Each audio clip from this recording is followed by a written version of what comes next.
The test is in 4 parts: Part 1, Part 2, Part 3, and Part 4. Now look at Part 1. Part 1. You are going to hear a conversation between an agent and a student. First, you have some time to look at questions 1 to 6.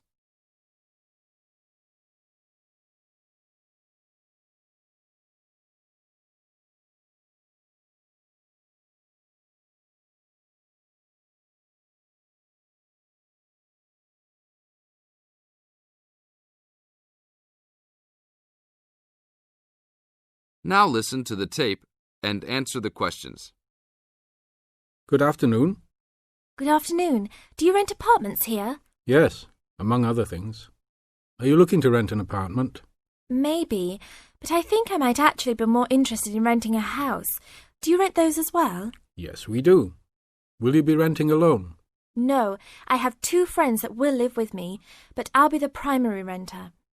My friends don't have a source of income, which is kind of disappointing, but I do. I'm an artist, and I've already sold a number of paintings.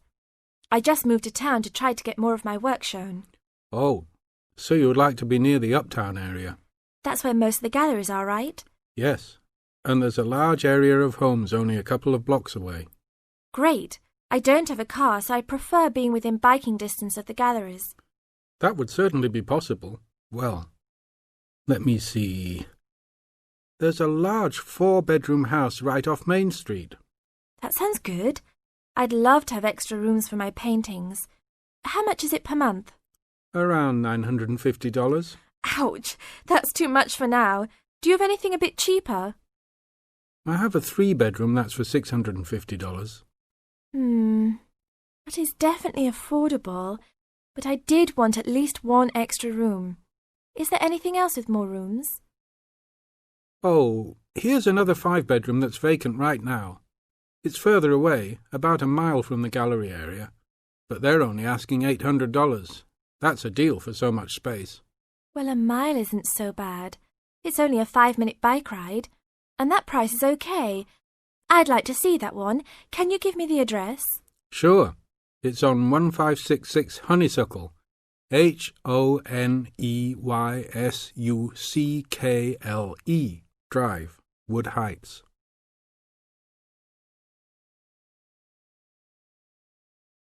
Now look at questions 7 to 10.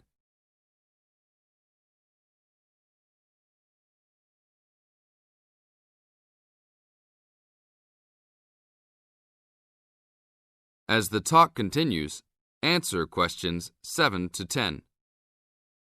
Such a lyrical street name. I like it. Is it furnished? Partially. It has a couch and chairs, a dining table, refrigerator and stove, a wardrobe, a couple of dressers and such, but no beds. Does it have a washer and dryer? It doesn't say here. But why don't you go and take a look? Here's a key. Just bring it back today before 5. We'll do that. An hour or 2 later. Hi, you're back. How did you like it? A lot. But I know why it's listed so low. A couple of windows are broken and they definitely need to be fixed. I'm surprised no one has broken into the house and taken anything. That should be fixed right away. No problem. I'll get a work crew out there today. That should be fixed even if you don't rent it yourselves. Did they have a washer and dryer? No, but I can wash clothes by hand until I find good used ones. There was another thing, though. The tiles in the kitchen floor were broken and lying all over the place. You'd need to put in a new kitchen floor as well. OK, I'll talk about that with the landlord. If you can do those 2 things, then I'll take it as soon as you're ready. That is the end of Part 1. You now have half a minute to check your answers.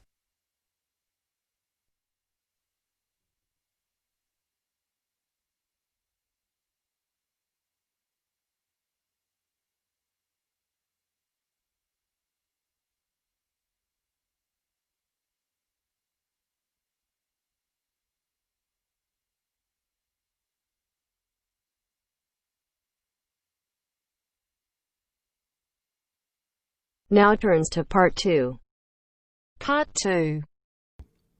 You will hear a discussion between two psychology students and their tutor. First, look at questions 11 to 14.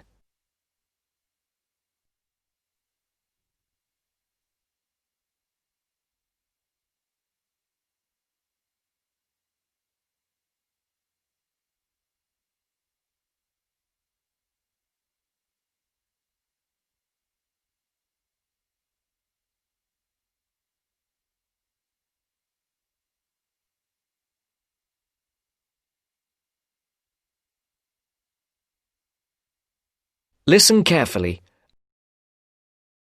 So, how did you find the lecture yesterday?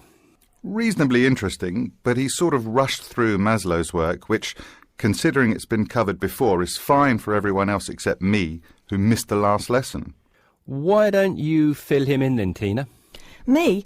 Oh, OK. Well, basically, it's simple enough. We all have certain needs, and what Maslow did was group them into categories. Depending on how successful your life has been or what stage of life you are at, your needs change and you shift from one of Maslow's categories into another. First, there's your basic needs. Physiological needs, the professor said. Is that right? Very good. These needs are pretty obvious. They're our most basic ones. Things every human needs to survive and function, like air, water, food, clothing and shelter. It's not rocket science, this bit. Maslow just points out that until we have satisfied those basic needs, our desires don't evolve into anything more complex and we don't seek any greater form of fulfillment. Isn't that a bit irrelevant today? Not really. Millions of people in the developing world are still fighting to fulfill these needs, fighting for their very lives every day. Good point. So anyway, Maslow represented what he called his hierarchy of needs on a pyramid, or in 2D, a triangle. With physiological being at the base, presumably. Yes, it's obvious, isn't it? What's at the other end of the spectrum, then? Well, to be at the pinnacle, you've got to have mastered the other levels of need. Then you are in the self-actualization zone. This is a place where you are very at one with yourself and looking to make the absolute most of your skills, talent and potential. You can only focus on maximising these, though, of course, if, as Maslow reminds us, you're fulfilled in every other sense. And what are these in-between levels, then? Well, after you've found food and water and shelter and so on, the next step is to fulfil your safety requirements. Safety does not just mean your physical safety, though. That's far too simplistic. It's also about your emotional safety, your job security and so on. And let me guess, after that it's the need for esteem. No, Maslow reasoned that after your physiological and safety needs are fulfilled, the next most urgent requirement is for friendship, intimacy, companionship and so on. You know, on an emotional level, building a family, having relationships, etc. Only then, after you have found a sense of belonging, does the need for esteem take precedence, he argues. Presumably that's the need to feel accepted and valued. Yes, but more on that later. Do you feel more comfortable now? Yes. Thank you both. Before the broadcast continues, look at questions 15 to 20.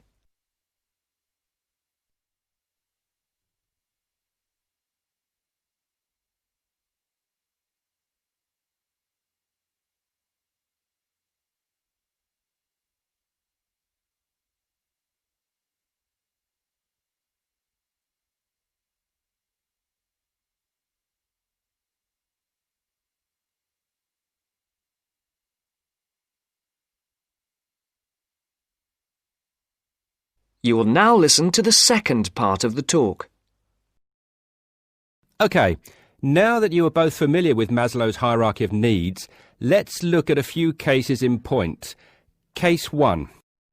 Crime boss in the slums of Mumbai. What do you think? Surely very low. Physiological, I'd have said. But he has food and shelter. A shed is hardly shelter. And how is living from hand to mouth every day adequate from a nutritional perspective? Oh, of course. You're right if you look at it objectively. But remember that human psychology is far more complicated than that. When quizzed, this person surprised researchers. First of all, he regarded his shed as adequate shelter and was completely content there. Secondly, he genuinely felt satisfied with his level of food intake. Thirdly, being the crime boss of the slums, he felt very safe, arguing that no one would ever touch him. He had no self-esteem issues either, since he had the respect of his fellow slum dwellers. It may have been fear, but he perceived it as respect. That is all that matters, and was quite content with who he was. I see. So it's not just about the reality of your situation, but also how you perceive that reality. Exactly. Most people would be very low on the hierarchy in his position, feeling like they wanted and needed much more. He did not. Now, what about case 2? A multi-millionaire rock star. Well, you'd naturally assume he's fulfilled his physiological and safety needs, but when you read on through his profile, look here, he's plagued by paranoia and thinks someone is trying to kill him. On that basis, given his state of mind, he must believe that his safety is compromised, so safety must be his primary concern. Very good. And look here at case 3, a property magnate. Having suffered badly during the recession, his portfolio of properties is in danger of being repossessed. In fact, look, he's in danger of losing everything and being left without even enough to support himself. Wow, so I guess he's gone from very high up right down to the bottom. Exactly. Even his basic needs are no longer secure. An excellent example of how there can be movement both ways on the pyramid. Case 4, a housewife. She must have some esteem issues, surely. Read on. She is quite content and well respected and loved by her friends and family. What's more, being a housewife is all she ever wanted to do, and she has excelled at the task. Therefore, forget esteem. This lady has maximised her potential in her eyes. She's right at the top. And case 5? A very sad case. It is what it is. There are always innocent victims of war, and he was left with nothing, not even a home over his head. Every day is a struggle to survive. How sad. And last but not least, case 6, another rock star, though a different story. He says the only thing he craves is friendship. He has everything, but is awfully lonely. I think it's obvious where he is on Maslow's hierarchy. Indeed. That is the end of part 2. You now have half a minute to check your answers.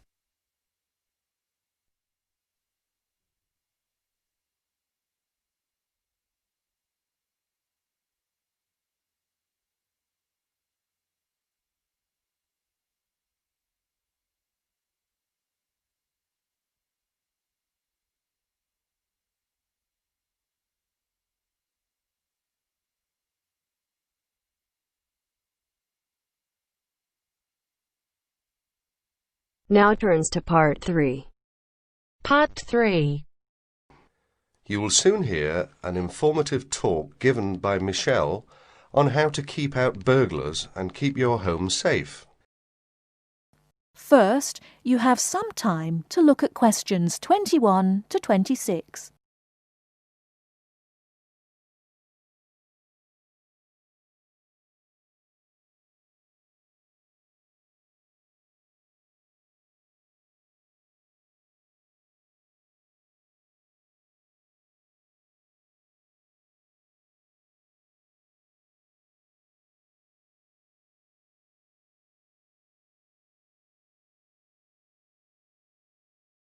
Now listen carefully and answer questions 21 to 26. Keep 'em out. There's no fail-proof way to keep out a burglar, but every little bit of deterrence helps. Even if you can't afford a security system, you can take a few minutes to make your home a little safer. Some relatively simple steps will greatly decrease the odds of a break-in, which means you can enjoy a bit more peace of mind. And isn't that what home is all about? Think like a burglar. If you were one, how would you get into your home? Evaluate your home from the inside and out, night and day. You might even try a mock break-in, trying window jambs and loose locks on your house's perimeter. To keep out a burglar, the first thing to do is to secure the windows. Though windows are relatively easy to break, the loud noise of shattering glass will deter a thief if you're near other houses. Don't leave windows open during the night, whether you're at home or away. That's a common sense precaution, but a surprising number of people forget to do just that. Use a pick-proof locking device for your windows. Make sure the frames are solid. If you're beyond the earshot of your neighbours, they won't hear the glass breaking.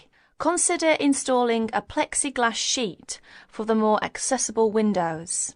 This will make entry through them more difficult. Your doors should also be secured.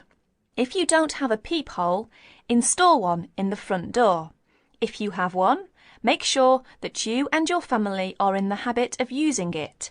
Don't open the door to anyone you don't know, especially at night. If the peephole is out of reach of your children, keep a stepladder or stepping box by the door for them to use. If there's any glass within 2 feet of your front door lock, consider a locking device that would be out of reach if the glass is broken. Now, a few tips on how to protect your valuables. Don't leave your valuables, stereo, computer, jewellery, etc., where they can be seen from the window. If you don't want to hide everything from sight, consider blinds. Make a valuables inventory. Keep a record of your expensive and personally significant items, not just a listing, but a photographic or videotape record if possible. Store this inventory at another location.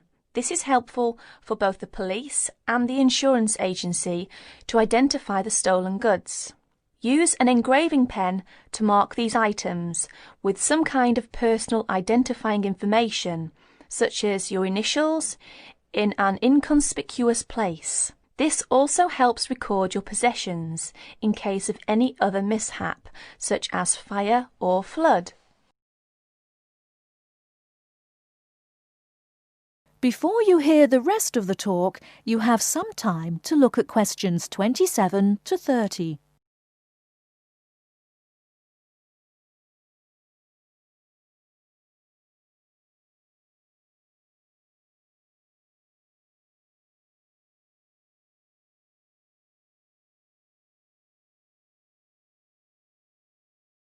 Now listen and answer questions 27 to 30. Don't stop your security awareness at the outside walls of your house. Your yard areas, if any, also deserve your attention. In general, don't leave anything around the yard that might help a burglar get into your house. Ladders, stackable boxes, or any garden tools should be put away, preferably in a locked cabinet. Install a light in your yard that is sensitive to movement. Place it high and out of reach. Trim hedges or bushes that are near doors or windows. These can be good hiding places. Don't place outdoor furniture tables nearby the house. These could become an easy stepladder to the roof. When you are on vacation, create the occupancy illusion. Maybe you laughed at your mother for leaving the lights on and the radio playing while she left for vacation. But she had the right idea. Those steps aren't quite enough, so try these strategies. Buy electronic timers that turn lights on and off at different times. Hook up a timer to your TV for a few hours each evening. Turn up the volume too. Not enough to annoy the neighbours, just enough that a lurker at the windowsill couldn't miss hearing it. Have your newspaper and mail delivery suspended. If you don't have time to do this, ask a neighbour to pick them up for you. Ask a neighbour to park in your driveway or parking place.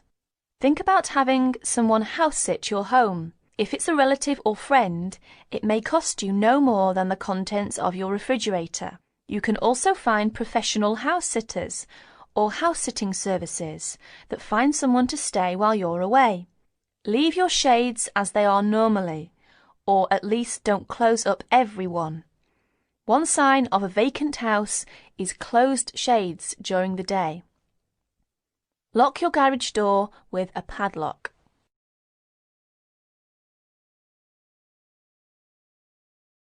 That is the end of part 3. You now have half a minute to check your answers.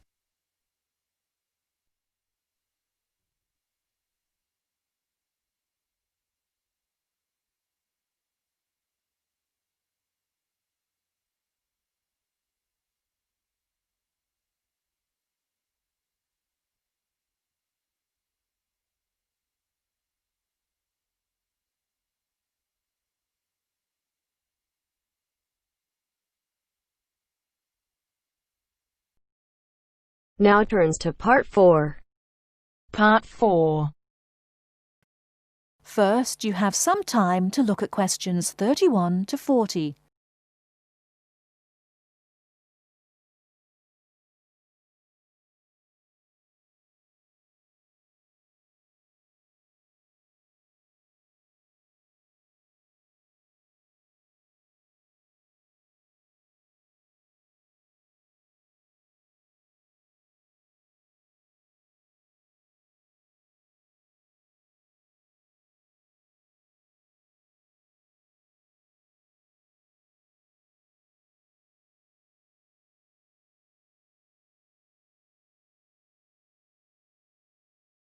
Now, listen carefully and answer questions 31 to 40.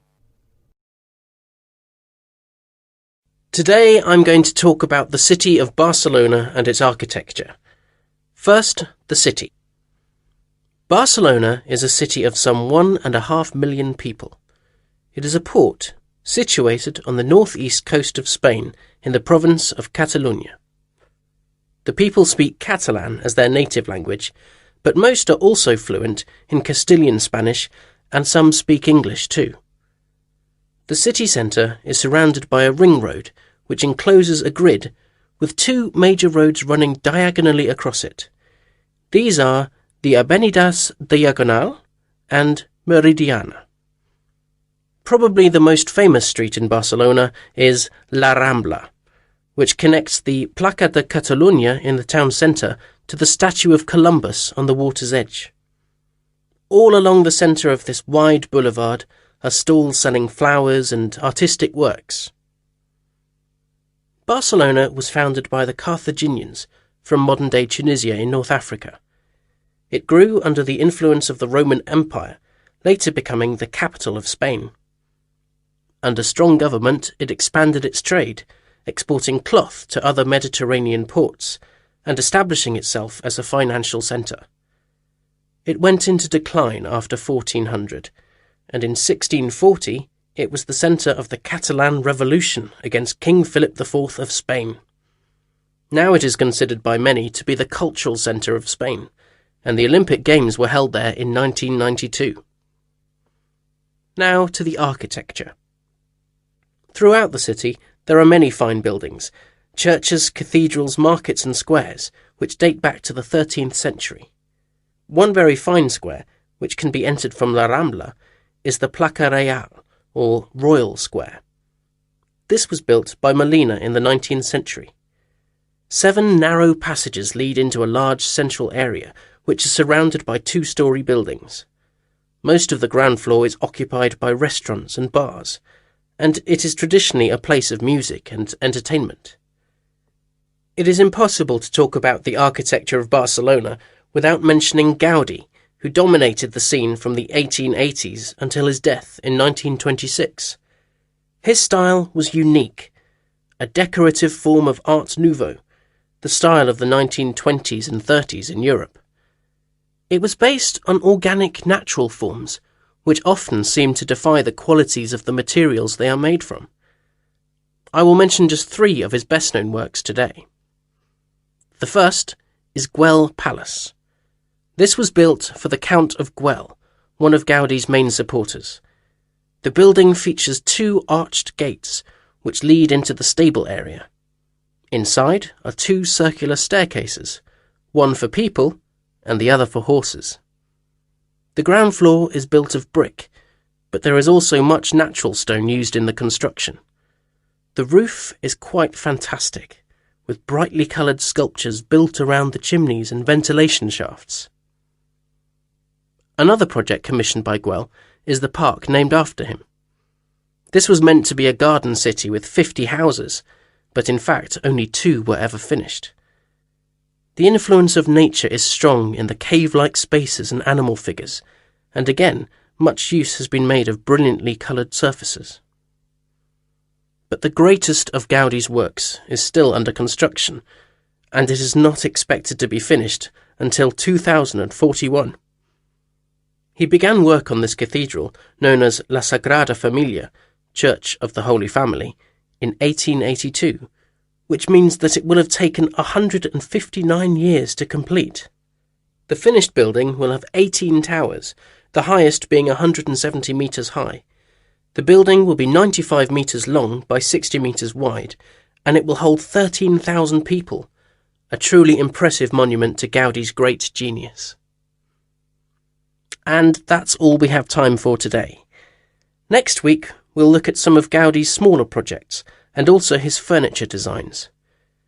Please make sure that you complete your assignment on Le Corbusier by this coming Friday.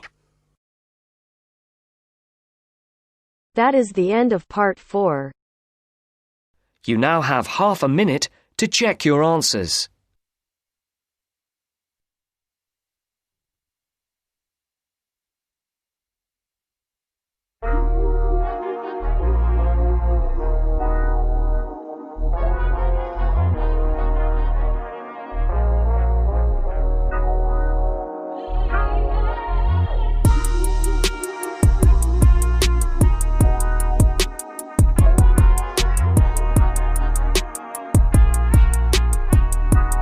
That is the end of the test.